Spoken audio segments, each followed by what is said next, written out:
Tube fitting installation. Tube fittings play an important role in providing reliable sealing in instrumentation systems. In this video, we will introduce the installation and reinstallation process for tube fittings.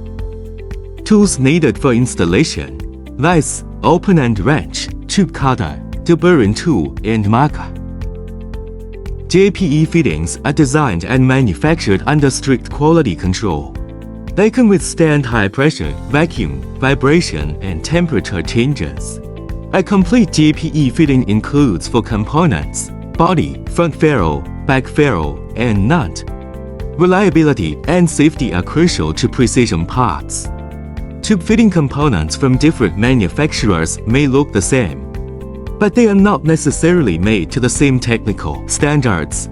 Mixing components may result in unreliable sealing. Tubing cut with a tube cutter often has burrs of varying degrees. Deburring is essential before installation.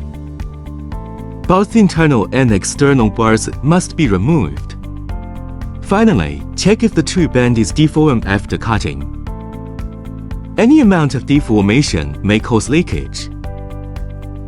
This video demonstrates manual installation of JPE fittings under 1 inch.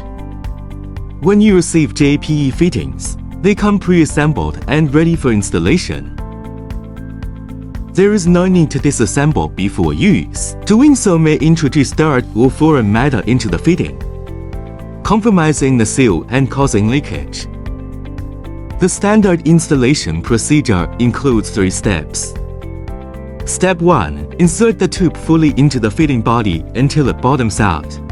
Then finger tighten the nut. Step 2. Use a marker to draw a line at the 6 o'clock position across the tube and nut. Step 3. Use a wrench to turn the nut 1 1/4 turns. When the mark reaches the 9 o'clock position, stop turning. For sizes 1/16, 1/8, 3/16, 3 mm and 4 mm, only a 3/4 turn is required. Stop at the 3 o'clock position. Installation is then complete. As a helpful feature, JPE nuts come with built-in reference marks. You can simply note the starting and ending position, no marker needed, making installation easier. In high pressure or special conditions above 3.4 megapascals.